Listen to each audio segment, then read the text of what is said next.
Hi everyone, in this video I am sharing 10 tricky Java String MCQ questions that are commonly asked in interview and that even experienced developer get wrong. So don't answer too fast, pause the video, think carefully and write your answer in the comment section before I reveal it. Look at this code very carefully. We have a string Java and we are calling replace method to replace all occurrence of a with I. So pause the video for a moment and think, will the original string value will change or not here? Most developers think the original string value will be changed, but that's where they go wrong. The correct answer is option A. It will print GV and Java. And why does this happen? Because as you know, strings are immutable in Java. That means once a string object is created, it cannot be changed or modified. So when we call replace method, it does not change the original object. Instead, it creates a new string object with modified value. In this case, a new string object GV will get created inside heap area. But we are not assigning back this result to S. So S is still pointing to original object, not the new object, and that's why first it print GV and then it print Java. Now let's look at another tricky one. We have two string A with value JA, B with value VA, and then we concatenate them and assign into C. So logically C becomes equal to Java. Now the question is, will it print true or false? It looks same, so might be you think it's true, but that's not correct. The correct answer is option B. It will print false. And why? Because in Java, equal operator compare difference, not value or content. So in this case, Java is a literal which get stored inside SCP area. But when we do A plus B, concatenation happen at runtime. So Java create a new string object inside heap area. So even though both text look same, both have different memory difference. So when we compare C with Java using equal operator, it return false, not true. So always remember, equal operator compare memory difference, not content or value. If you want to compare content or value, use equals method, not equal operator. Now let's see another important variation of this string question. We have three string here, S1, S2 and S3 with value Java. Now we compare S1 with S2 and S1 with S3 using equal operator. So what will this print? They all look same, right? But the output will be different. It will print true and false. And why? Because when we write string S1 is equal to Java, a new string object is get created inside SCP area. But when we write string S2 is equal to Java, since the value Java is already exist in the SCP area, JVM does not create any new object. Instead of that, S2 point to the same object that S1 is already referring. That means S1 and S2 have the same memory reference, and that's why once you compare S1 with S2, it return true. When we create a string object using new keyword, Java will always create a new string object inside heap area. So in this case, S3 point to a different object, not the one which are inside SCP area, and that's why it will print false. Now let's move to the next question. And this question look very simple, but often confuse most of the Java developer. We have a string S1 with value Java. Then we call internal method on it and assign the result to S2. Now we compare S1 with S2. So what will this print? It print true. And why? Because internal method always return a reference from the SCP area, not from heap area. So in this case, Java is a string literal which is stored inside the SCP area. So when we call s1.internal method, Java does not create new object in SCP area. it simply returns the reference from the SCP area. So both S1 and S2 point to the same object, and that's why once we compare S1 with S2, it prints true, not false.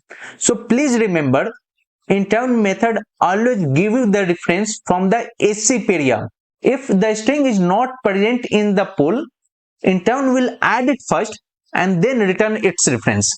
Now let's move to the next question, and this is a small question but tricky one. We have a string s with value Java and we are calling caret method on this string. Now what will this print? Many developers think it will print a, but that's not correct. The correct answer is option D. And why? Because in Java, string index start from 0. So for string Java, the last valid index is 3, not 4. So when we try to access index value 4, it is out of range, and because of that, Java throw string index out of bound exception. So always remember, valid index range will start from 0 to length -1. Now let's look at another tricky question. We have two string buffer object SB1 and SB2, both with value Java. Now we compare them in two different way. First, SB1 dot equal SB2. In second, SB1 dot toString dot equals SB2 dot toString. Now the question is, what will it print? It will print false and true. And why? So as you know that StringBuffer does not override the equals method. So it uses the default implementation from object class which compare memory reference. Since SB1 and SB2 are two different objects, they have different memory location, and that's why the result is false. Now let's look at the second statement. Here first we convert both string buffer object into string using toString method, and then we compare them using equals method. And as you know that string class does override equals method for content comparison, and since both have the same value Java, the result will be true here. So always remember, string buffer dot equals compare reference, but string dot equals method compare content or value. And this is why many developers get confused between string and string buffer. Now let's look at another interesting question. We have string buffer s1 with value Java, and we perform insert and delete char at operation on it. So what will be the final output here? Please take a moment and think about this. It will print JAXA. And why? Because if you look at the index position in Java, the character V is at second index. And when we insert X at second index, this V character will move to the next index and the string become JAXVA. Now we need to delete the character from third index. So at this point, we have V at third index. So when we delete it, the next character A shift left, and finally the string becomes JAXA. Now let's move to the next question, and this is very simple question. Which of the following is false about string? Option A, string is immutable. Option B, string is thread safe. Option C, string can be extended. Option D, string literals are stored in string pool.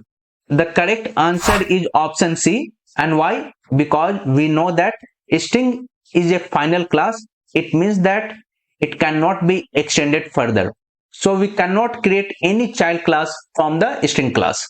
Now next question is based on modern Java concept, and many developers get this wrong. So we have a string that contains only a space. Now we are calling isEmpty method and isBlank method on this. So what will this print? It will print false and true. And why? Because isEmpty method is responsible to check the length of the string. If the length is 0, it returns true, otherwise it will return false. In this case, string contain empty space, So length is not equal to 0, and that's why isEmpty method return false. Now isBlank method is responsible to check if the string contain only white space, and space are considered as white space. So isBlank method return true. So even string have some space, it considered as a blank but not empty. And isBlank method was introduced in Java 11, and it is very useful for real world input validation. And finally, let's look at one last question of this session. We have a string Java programming, and we are calling substring method on this while passing a start index value as 4 and end index value as 8. So what will it print? This looks simple, but many developers get confused with this kind of question. It will print prog. And why? Because in case of substring, just remember one rule: start index value will be inclusive and end index value will be exclusive. So in this case, we have to start reading the character from the 4th index and we have to go up to 7th index. So we have P at 4th index, we have R at 5th index, we have O at 6th index, and we have G at 7th index. So the final result will be PROG. So that's it for today. And if you got most of this correct, you are already ahead of many developers. And if not, now you know where to improve. In the next video, I will cover even more tricky questions based on collection and streams. Keep learning, keep coding, and I will see you in the next one.